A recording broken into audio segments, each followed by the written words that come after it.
अस्सलाम वालेकुम नाजरीन। जंग बंदी तो हो गई है, जंग बंदी का मुआहदा तो तय पा गया है, लेकिन ये मुआहदा किन शराइत पर है और ये मुआहदा जो है वो कब तक चल पाएगा, इस पर बात करते हैं। और क्या वाकई जंग बंदी हो गई है और रात भर क्या होता रहा है, रात भर सीज फायर की वायलेशन होती रही हैं और किस नौयत की वो ड्रोन जो पाकिस्तान भेजे गए और पाकिस्तान आए वो क्यों आए, और कुछ मिसाइल्स की ड्रोन्स की खबरें थी रात को, वो क्यों सीज फायर के बावजूद जो है वो क्यों इस तरह की खबरें गर्दिश करती रही, इस सब पर बात करेंगे।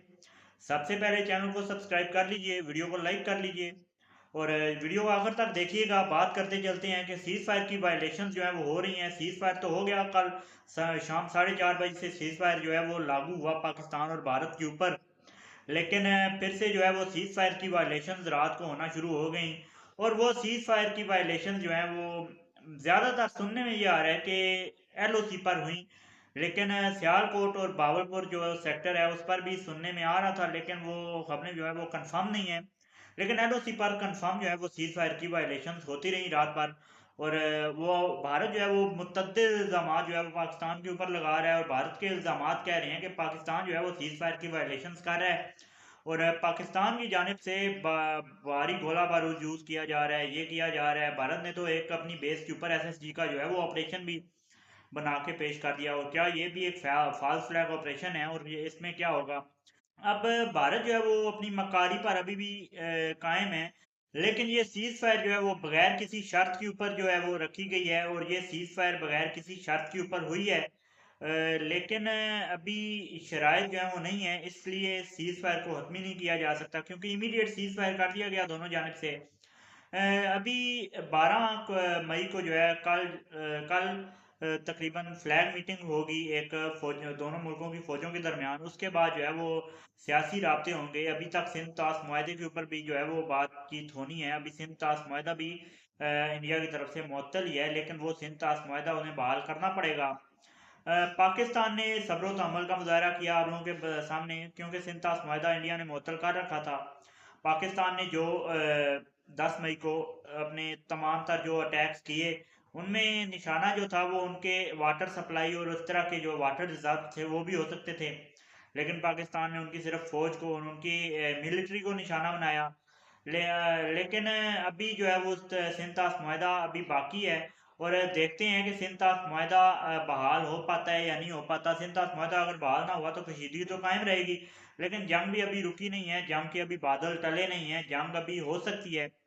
अभी एक वक्ती सीज फायर है और इस सीज फायर के ऊपर कोई शराइत नहीं है। शराइत जब सामने आएंगी दोनों जानब से तो फिर कोई शराइत मानता है, कोई नहीं मानता। अगर कोई नहीं मानता, जायज़ शराइत है पाकिस्तान की, और पाकिस्तान की जायज़ शराइत ये है कि आप सब सिंध ताश मुआहदा जो है वो उसे बहाल करें।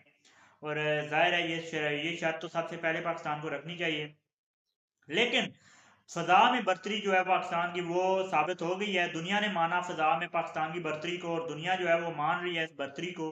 दुनिया भर के जरीदों में और दुनिया भर के जो है वो अखबारात में ये चीज़ आई कि पाकिस्तान जो है फ़िज़ा में इंडिया का पाकिस्तान के साथ कोई मुकाबला नहीं है। राफेल आए वो फेल हो गए, उसके बाद जो है वो इंडिया के Su-30 आए वो फेल हो गए, MiG-29 आए वो फेल हो गए, उसके बाद इंडिया का S-400 जो एयर डिफेंस सिस्टम है वो फेल हो गया।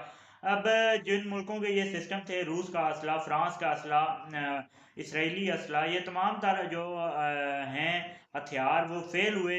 और इन मुल्कों की भी जो है वो इसमें हजीमत जो है वो भारत की वजह से हुई। भारत के पास क्योंकि इतना जो है वो माहिर उनके पास जो है वो पायलट्स नहीं है, इतना जो है वो उनके पास हथियार चलाने के जो है वो कैपेबिलिटी नहीं है।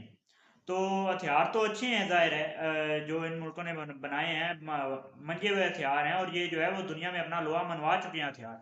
लेकिन इस वक्त जो है वो चीनी हथियारों की बाज़गश्त है और चीनी हथियार जो है वो दुनिया भर में इस वक्त जो है वो ज़ेरे बहस हैं।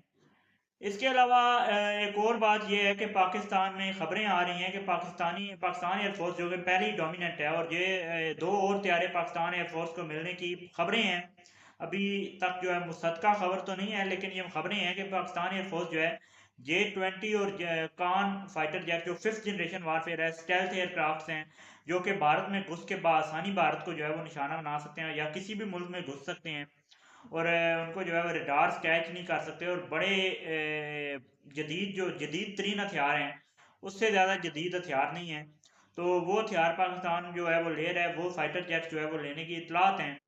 तो अभी देखते हैं आगे जो है वो सीज़ फायर कब तक कायम रहता है, और सीज़ फायर जो है वो कितना अरसे तक जो है वो पाकिस्तान में पाकिस्तान और भारत में अमन जो है वो कायम रह सकता है।